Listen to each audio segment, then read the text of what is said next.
రాజన్న సిరిసిల్ల జిల్లా కోనరావుపేట మండలం బాపుసాయిపేట గ్రామంలో సోమవారం మహిళలు భక్తి శ్రద్ధలతో సద్దుల బతుకమ్మ పండుగ వేడుకలు నిర్వహించుకున్నారు. ఉదయమే మహిళలు కుటుంబ సమేతంగా తలస్నానాలు ఆచరించి తీరొక్క పుష్పాలతో శోభాయమానంగా బతుకమ్మను పేర్చారు.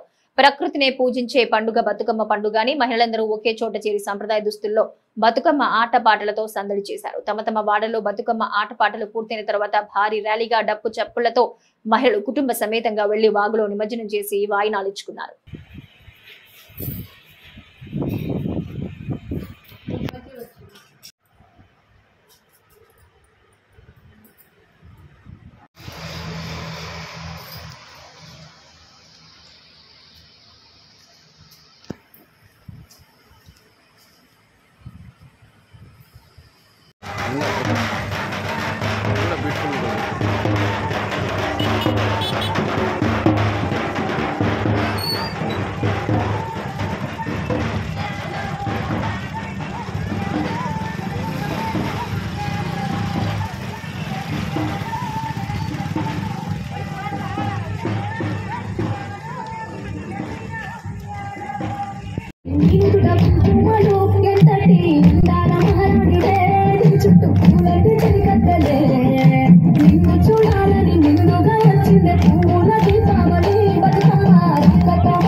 అంటే సోమవారం సాయంత్రం మేము సద్దుల బతుకమ్మ చాలా ఘనంగా నిర్వహించుకుంటున్నాము బావుసాయిపేటలో. ఈ రోజు కోసం చాలా రోజుల నుండి పూలను సేకరించి అందంగా బతుకమ్మను పేర్చి మేము చాలా సంతోషంగా ఆడుకుంటాము. ఎక్కడెక్కడి నుండో బతుకమ్మలను తీసుకొచ్చి ఇక్కడే పెట్టి మేము ఎప్పుడు ప్రతి సంవత్సరం ఒకే దగ్గర ఆడుకుంటాము. తర్వాత మేము చాలాసేపు ఆడి పాడి మూలవాగులో మేము నిమజ్జనం చేసుకుంటాము. ప్రతి సంవత్సరం చాలా రోజుల నుండి ఇక్కడే బతుకమ్మ ఆడుకుంటాము. ఇక్కడ నుండి ఏ ఊరికి ఇచ్చిన ఆడపిల్లలు కానీ ఇక్కడే అమ్మగారింటికి వచ్చి చేసుకుంటారు. ఇక్కడనే చాలా సంతోషంగా. ప్రజలందరికీ సద్దుల బతుకమ్మ శుభాకాంక్షలు.